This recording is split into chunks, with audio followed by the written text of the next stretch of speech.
Overlord, the air and seaborne invasion of Normandy.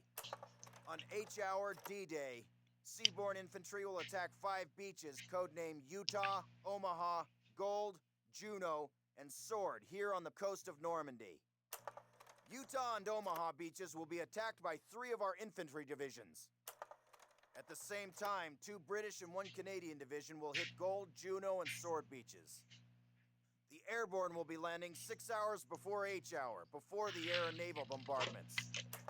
The British 6th Airborne Division will be landing here. At the same time, the 101st and the 82nd Airborne will be landing in these areas. The Dews River estuary here divides Utah and Omaha Beach. The mission of the 101st is to capture the Dews River crossings linking Utah and Omaha Beach and to protect the flanks of Utah Beach. This road here is the main highway that connects the entire Cotentin Peninsula. The Germans have troop concentrations in this region. When those troops are mobilized into a counterattack on the beaches, they'll have to move along this road.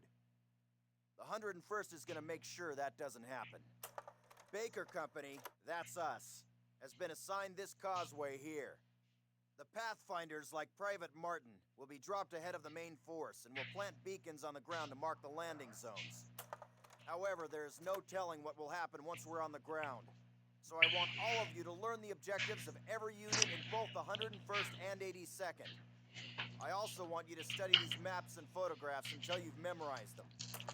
We will be landing behind the Atlantic Wall, between several German garrisons.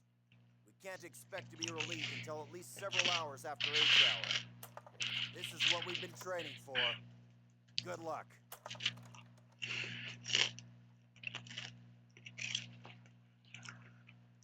June 5th, 1944, 1800 hours, Greenham Common, England. In about 3 hours, I will be in Normandy as one of the Pathfinders for my unit. I'll be landing ahead of the main airborne force. Pathfinders land before the main force and place beacons on the ground on the landing fields to guide the rest of the pilots and the paratroopers in. The brass are sending the airborne in first in the early hours of the morning to protect the flanks of Utah Beach. At the first light of the main force of the invasion will hit the beaches. For weeks, the entire invasion force, more than 175,000 men, have been cooped up and forbidden contact with anyone outside. With nothing to do but memorize maps and battle plans, we're all quite eager to be in France. A few hours ago, General Eisenhower paid us a visit. If we pull this off, the Germans are in for one hell of a surprise. So,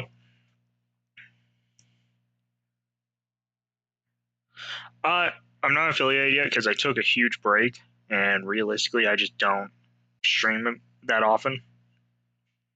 I'm wanting to get back into streaming more though. So a little bit about D-Day. I kind of want to do, some of these streams. My major's in history, specifically military history. So this is kind of my realm. But a little bit about D-Day. The D-Day Air Force airborne assaults were not exactly well. They were very well planned, very, very well executed, but there was too many kind of issues with how things went once the paratroopers got on the ground. And part of that is how the actual stuff then what do you call it? Once the airborne hit the ground, the environment of Normandy is not very forgiving when it comes to getting people together. So you have a lot of airborne troops that, they lose their landmarks. The pilots have to, get their guys to jump early because, they don't have an option.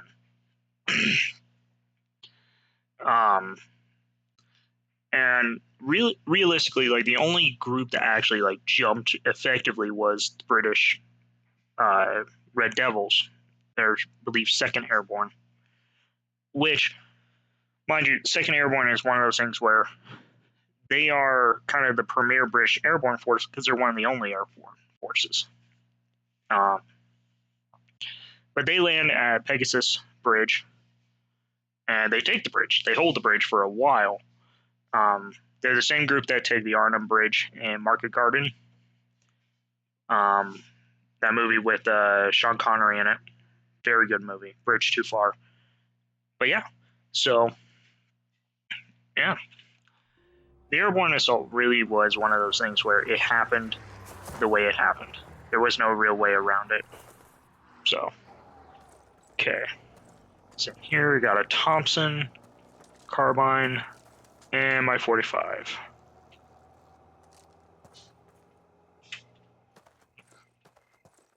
Sneak up on this guy. Sneaking up didn't really work, so we just had to shoot him.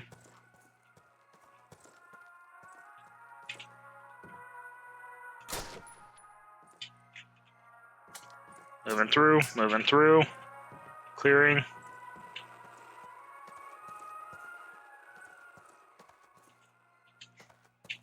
Clear.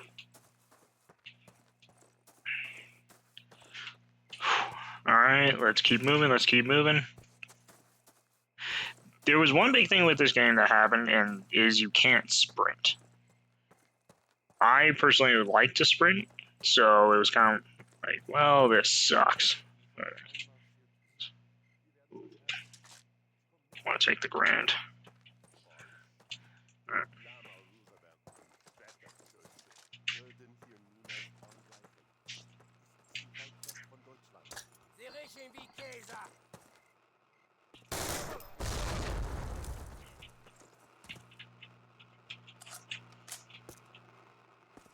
There you go. Best way to clear bunkers, just shove a grenade in it. They'll get out. And radio beacons.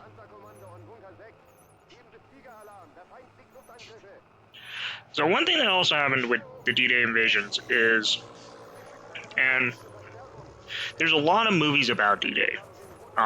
There's a lot of TV shows about D-Day. And there's one I like. It's a very old movie. The Longest Day has John Wayne in it, I believe, and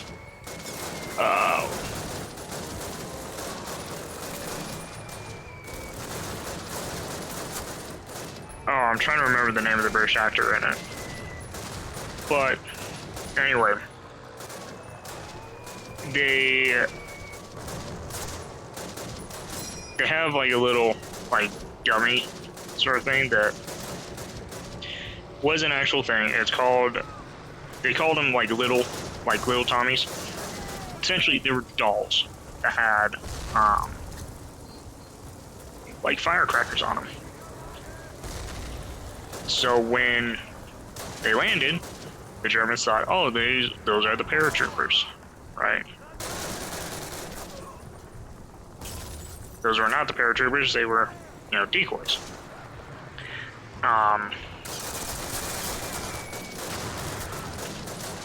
So it relatively helped with the full invasion.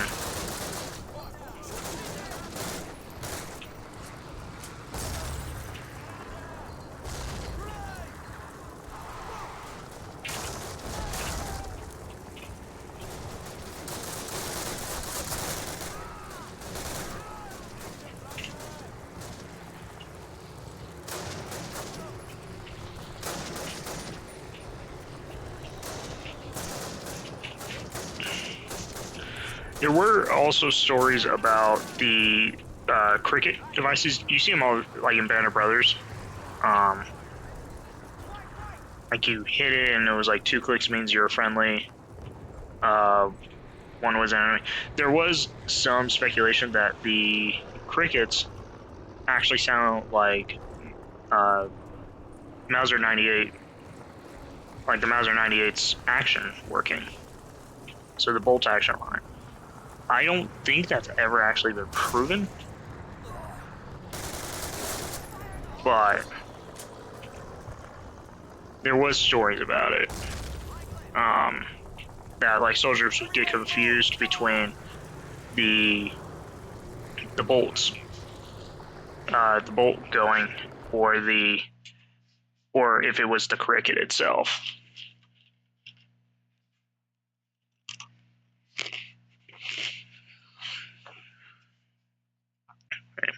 D-Day, 0020 hours. So that would be about 20 after midnight. No one seems to have dropped where they're supposed to. I haven't seen anyone from my unit yet, but luckily I hooked up with some guys from Baker Company. We also have men from Able, Dog, Fox with us. What a mess. We're getting ready to capture the town of St. Mary Église, about 5 miles from Utah Beach. We're appearing through a narrow field with minefields on each side. Captain Foley says there's 2 platoons of German paratroopers in that village. I say we've got a serious fight ahead of us. The road of St. Mary Église connects Utah Beach to the main highway of the peninsula, which should put us right in the path of the most likely German counterattack. Okay, so Martin mentions German paratroopers, the Fallschirmjäger. The Fallschirmjäger, realistically, at this point in the war, are just treated as elite light infantry. They're not really jumping, out of aircraft. They're stationary. They're on the ground, and they don't really, make those moves that often. What they are used for is strong pointing, because they're trained to be, really, they're trained to fight pretty hard. So that's what they're mostly used for.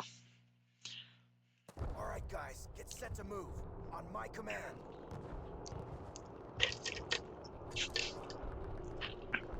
And for anyone wondering, St. Mary Église is also the town with the famous statue of the paratrooper hanging off the bell tower.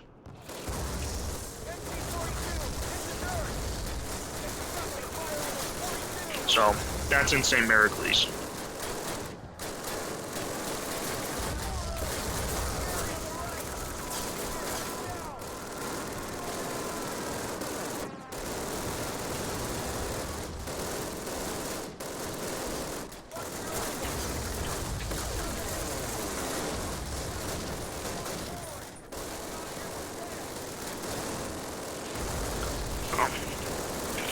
Which St. Mary Église was a hard fight too. It was one of the those fights where it happened and no one really kind of knew what was happening with it.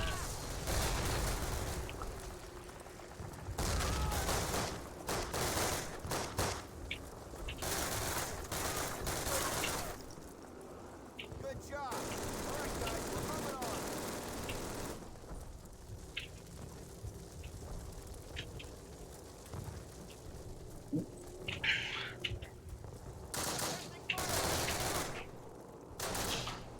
Wait for the team to show up.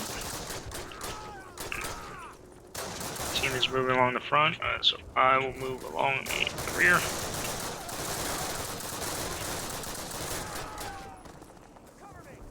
Oh.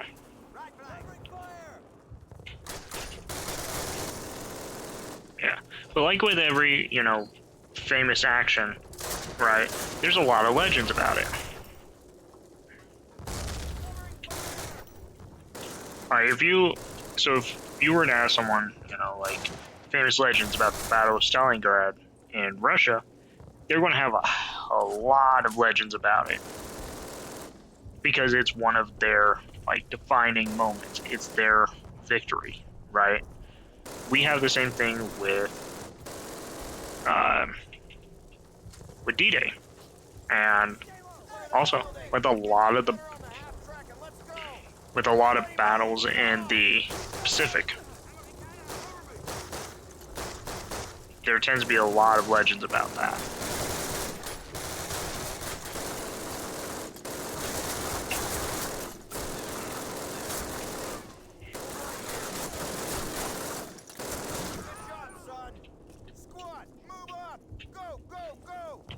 Let's go. Up through the window. Apparently I'm taking the left.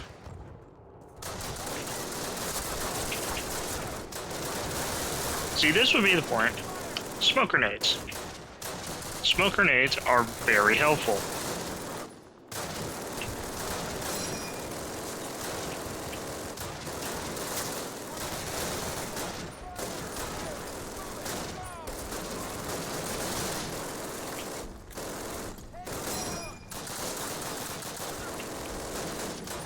Try lobbing a grenade into that doorway.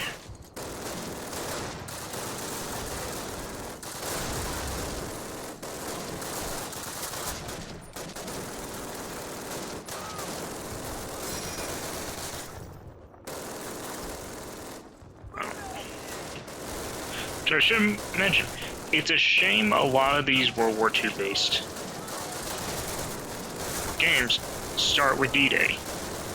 There is so much action happening prior to D-Day, especially in like North Africa, Italy. If I remember right, I believe like close to before this, you have essentially a siege of Monte Cassino that turns into an absolute terror.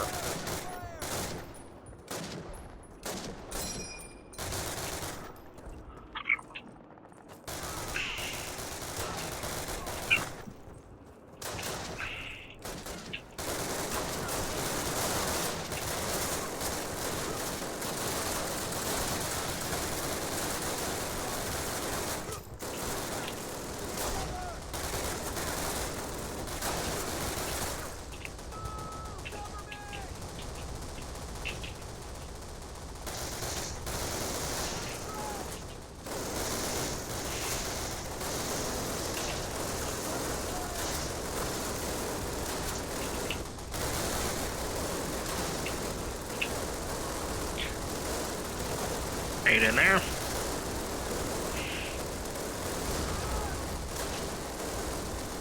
Machine gun down. Now we just start clearing it, like, bit by bit. It's the only way you can make progress here.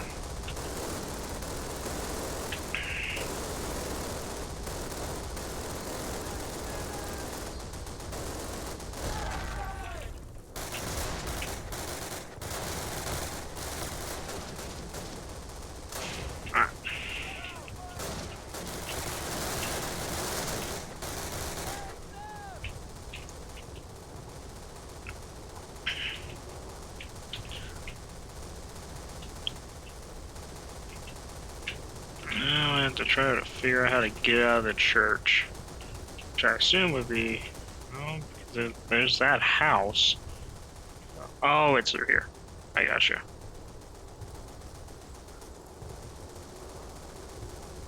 Okay, and then now we... Plant your explosives and take that Black Panther out.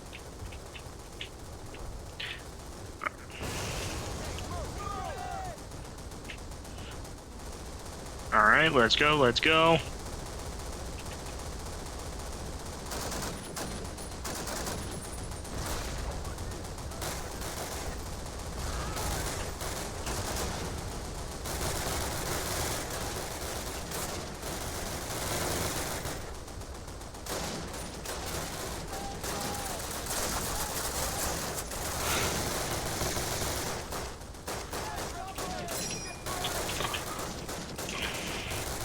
And now you're seeing what happens when you have an overly motorized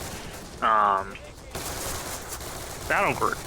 Is you have to strong point your armor.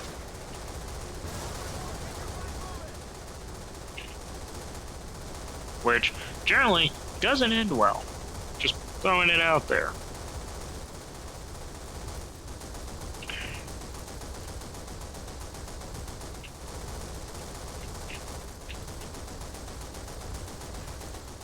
Keep moving through.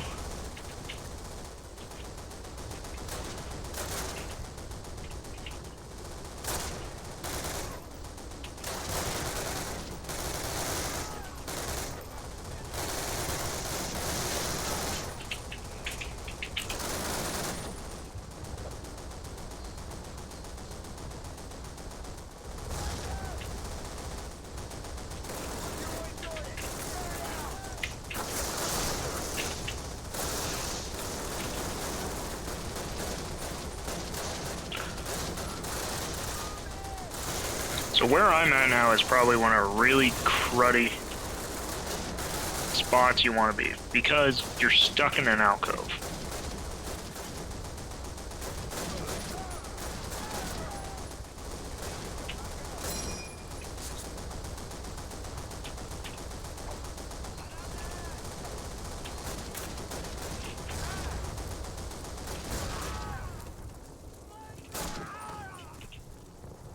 Explosives, go!